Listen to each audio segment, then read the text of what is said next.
They called it unauthorized livestock. I called it 2 hens in a backyard coop. Not even loud ones, just Gertrude and Pickles, scratching around under the dogwood tree like they'd been doing every morning for 2 years. I never thought twice about them, honestly. I grew up around chickens. My grandma said they teach responsibility better than any chore chart. So, when I moved into this tidy little cul-de-sac tucked behind the post office, I brought that part of home with me. Simple, quiet, until the HOA got involved. It started with a letter folded too neatly, tucked into my mailbox like it was doing me a favor. I remember standing in the driveway, reading it in the sun. Notice a violation, big and bold, accusing me of harboring unauthorized livestock.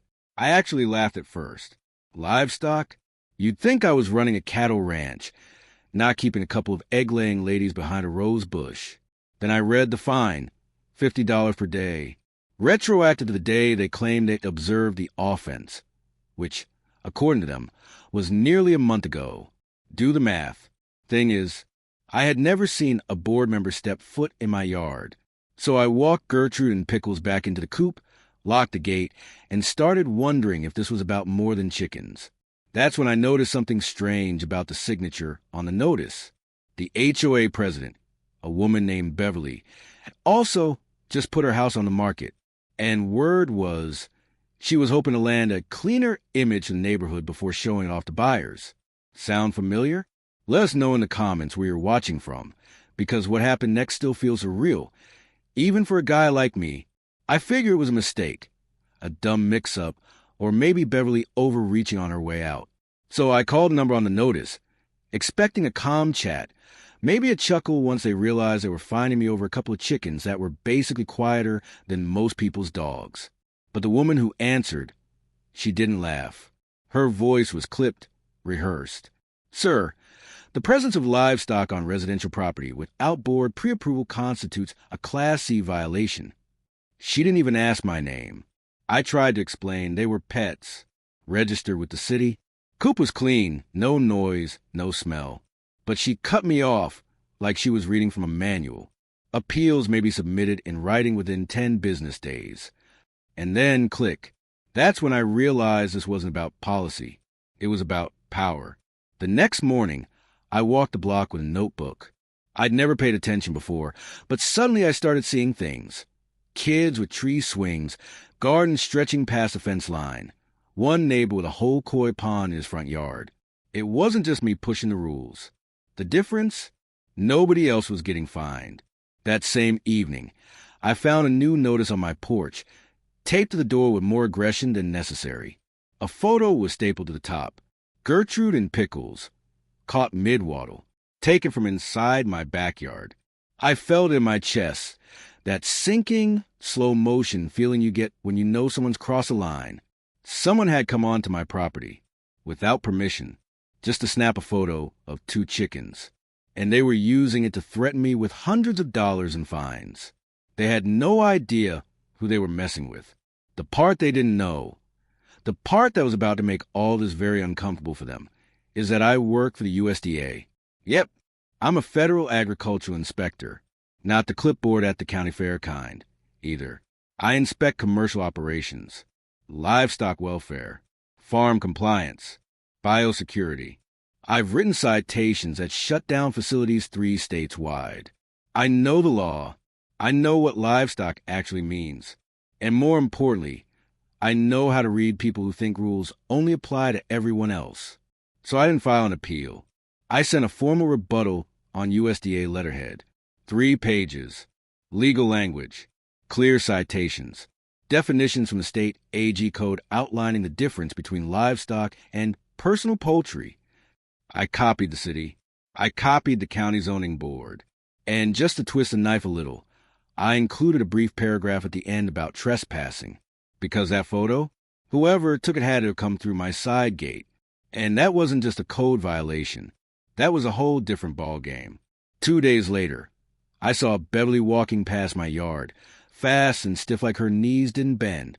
She didn't make eye contact. But that same night, the HOA issued a community-wide reminder about property access and respectful communication. No mention of me. No apology. Just a quiet retreat. I figured that was the end of it, until the fines doubled. They said my rebuttal wasn't recognized through formal channels. Said my title had no bearing on HOA regulations, and if I didn't remove the chickens in 72 hours, they'd move forward with corrective action. I stared at that line for a long time. Corrective action. What did that even mean? Were they going to come for them? I locked the coop that night with a bike chain, and I started building a plan. Let me show you what that looked like in point 4. I knew how these things worked. HOAs love the illusion of authority. Language that sounds official like corrective action, but most of it is smoke. They rely on fear, not legal standing. And the moment someone calls their bluff, they either fold or double down. I had a hunch which way this one would go. So I laid a trap. First, I mounted a wildlife cam above the coop. Motion activated. High res. The kind I use for inspecting biosecure zones on poultry farms. Second, I put up a sign at the side gate. Private property. No trespassing. USDA personnel on premises. Not subtle, I know, but I wasn't playing subtle anymore. And third, I brought in backup. My friend Carla, a state AG investigator with a badge and zero tolerance for overreach, agreed to stop by unofficially the next afternoon. She showed up in uniform, stepped out of a marked car, and made sure to take her time walking around my property. Clipboard in hand, radio crackling loud enough for the neighbors to hear. I watched from the porch as curtains twitched across the street. Sure enough, Beverly drove by slow, windows cracked, pretending she was just out for a cruise. 15 minutes later, I got an email. Mr. Simmons, due to recent developments, the HOA will temporarily suspend the enforcement action related to your livestock violation. A formal review is being scheduled. Temporarily suspend? I almost laughed. That was the first white flag. But they weren't done yet. 2 nights later, I caught movement on a wildlife cam. Grainy footage, but clear enough. A man in a windbreaker, crouched near the fence line, aiming his phone toward the coop. Not taking photos this time. Recording. Whispering. He said my name. They were trying to bait me. Or worse. Want to know what I caught him doing? It gets wild in point 5. At first, I couldn't tell what he was doing. Just a shadowy figure whisper my name into the dark like something out of a ghost story. But when I scrubbed the footage frame by frame, I caught it right before he ducked out of view. He tossed something into the coop, a small, dark object, barely visible in the grass. I paused the video and felt my pulse spike. I grabbed a flashlight and headed out back, barefoot, heart thudding. There it was, a little black pouch, the kind you'd use for bait or feed supplements. Inside, dried mealworms mixed with something off, a fine gray powder clinging to the sides. It wasn't normal chicken feed. That much I knew. Could have been nothing. Could have been worse. I collected the pouch using gloves, bagged it, and the next morning, I drove it to the lab at work. I didn't tell them it came from my own backyard. Just asked for a standard panel, contaminants, additives, foreign compounds. 2 days later, I had my answer. The mealworms had been laced with a mild sedative, the kind used to calm livestock during transport. Not deadly, but enough to make a chicken stagger, act strange, maybe even pass out in the middle of the yard. And if that happened, well, the HOA could claim the birds were diseased. Unfit, a threat. They were trying to set me up. I forwarded the lab report to my supervisor. No names, no context. Just asked if it met the threshold for investigation. Absolutely, she replied. Where was this found? I paused. Then I typed, home. More info coming. Because suddenly, this wasn't just a local pissing match over chickens. This was tampering, trespassing, possibly criminal. And I was done playing nice. 2 mornings later, there was a white SUV parked across the street, engine idling, windows tinted just enough to look official. Not government. I'd know, but private security, maybe HOA intimidation theater. I stood on my porch with a cup of coffee, letting them see me watching. No reaction, no move to approach. Just parked there like a warning. But I wasn't the one who needed warning. That same day, I filed a formal report with the county animal control office, not to report my chickens, but to report suspicious interference with domestic fowl. I used the right words, backed by federal credentials, and attached the lab results. I didn't have to accuse anyone directly. The implications did the work for me. Then I sent a courtesy copy to the HOA board. 6 hours later, the board president, Beverly, called me personally. First time I'd ever heard her voice. She sounded nervous, like she was trying to smile through gritted teeth. "Mr. Simmons, we received your, communication. I think there's been some confusion. There's no need to involve outside agencies." I cut her off. Calm. Controlled.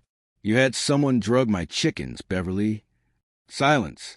"I'm not accusing," I added. "Yet.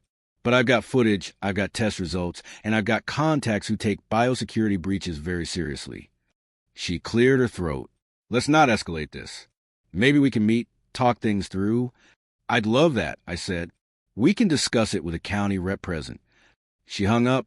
That night, the SUV was gone. But 2 days later, I got a notice on official HOA letterhead. Again, this time not about livestock. It claimed I was operating a regulated agricultural entity within a residential zone. In other words, they were trying to accuse me of running a farm. That's when I realized they were still digging, but they had no idea how deep my roots went. And they were about to hit bedrock. They wanted to play hardball? Fine. I brought the whole bat. I pulled every license, permit, and exemption tied to my work. Every regulation that clarified the line between personal livestock and commercial farming. I highlighted the parts that applied to my property, exempt as a non-commercial, non-income producing micro-poultry setup under State Code Section 83.101. You know, the very section I helped revise last year. I attached it all to a formal letter of rebuttal and had it notarized. But I wasn't stopping at paperwork. I submitted an open records request to the HOA. I wanted meeting minutes, emails, documentation of any vote regarding enforcement policy changes, especially those involving agricultural activity. They had 10 days to comply under the state's Transparency Act. 7 days in, I got a knock on the door. It wasn't Beverly this time. It was a younger guy, maybe early 30s, wearing a dress shirt and nervous energy. Said his name was Jared. HOA board member. "Off the record," he said. "Can we talk?" We sat on the porch. He wouldn't make eye contact at first. Just kept rubbing his hands together. "Look, some of us didn't agree with how this whole chicken thing was handled. Beverly kind of took it and ran. Said it would help property values if we cracked down on nonconformity. But this, going after you," his voice dropped. "She told us you were some kind of backyard butcher, that you were raising birds for slaughter. I mean, we didn't know." I stared at him. "She lied," I said, "and she used the HOA to cover it." He nodded, swallowing hard. "She's stepping down next month. That's not public yet. She's trying to keep things clean until then." I felt the shift right there. The board wasn't united. Beverly was losing her grip. Fast. All I had to do now was give them a reason to let her fall. I gave them that reason, in broad daylight, with receipts. 2 days after Jared's porch confession, I showed up at the next HOA meeting. It was held in the local library's community room, every second Thursday, always half empty. But this time, packed. Word had gotten out. I made sure of it. Printed flyers, posted in the neighborhood group. Public comment opportunity, livestock property rights, and HOA conduct. I wasn't subtle anymore. I didn't need to be. When they called my name for public comment, I stood up, walked to the front, and placed a thick manila folder on the podium. Inside, photos of the trespasser, the sedative-laced feed bag, a copy of the USDA lab report, and documentation of every notice and fine they'd levied against me since this started. Then I dropped the final piece. A printed excerpt from the county's AG zoning code, the one I helped draft, with a bright yellow highlight over phrase, "Small-scale poultry keeping under 6 hens, not for commercial sale or slaughter, shall not be classified as agricultural enterprise." I looked up at the board. I am not operating a farm. I am not breaking code.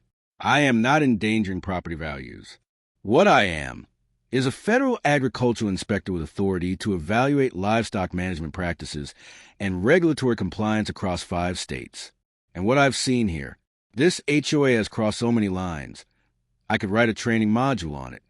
The room was dead quiet, until someone in the back, I think it was Mr. Price from Lot 12, muttered, "Well, damn."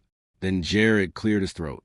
"I'd like to motion to rescind all outstanding fines against Mr. Simmons and table any further enforcement action until we review legal counsel input." Seconded. Voted. Passed. Beverly? She didn't say a word. Just packed her things and left halfway through the meeting, her face drained of color. But it wasn't over yet, because the trespasser, the one caught on camera, had a face I now recognized. His name was Craig. Lived 2 streets over. Quiet guy. Rarely waved. Always wore that same windbreaker with the HOA badge stitched onto the sleeve. Self-appointed enforcer.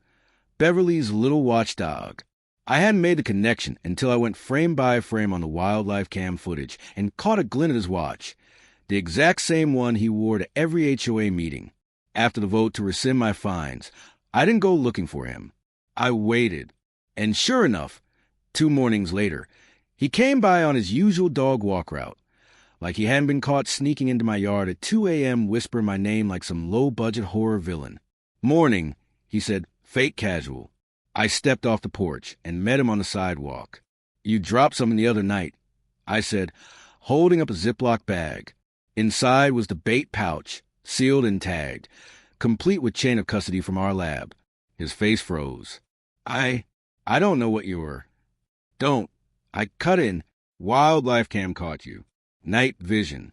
Clear as day. You trespassed. You tampered. You endangered regulated poultry." He glanced around, then leaned in, voice low. "I didn't mean anything by it. Beverly told me you were breaking code. Said if we made the birds act sick, she could report them. Said it'd be easier that way." I stared at him. "You drug an animal, Craig. That a felony under state AG law." He went pale. "Now," I continued, "you're going to write a sworn statement about what you did, who told you to do it, and when. You're going to send it to me, my lawyer, and the HOA board. And if you try to play dumb, I'll take this to the county sheriff." He opened his mouth, then closed it. He knew I wasn't bluffing. By that evening, the email came in, full confession, and Beverly's name all over it. The truth was out, and the cleanup was just beginning. Beverly resigned the next morning. No long-winded statement. No spin. Just a 2-sentence email to the HOA mailing list. Effective immediately, I am stepping down from my role as HOA president. I wish the board continued success. No one clapped. No one replied. Because by then, everyone had seen Craig's statement and my evidence. It spread fast. The board quietly voted to repeal the chicken clause. They issued a written apology, which I framed out of pure spite and hung above the coop. The fines were canceled. The livestock designation deleted from my file. And in a rare moment of HOA humility, they asked if I'd be willing to help them revise their enforcement policies so something like this doesn't happen again. I told them I'd think about it. Craig?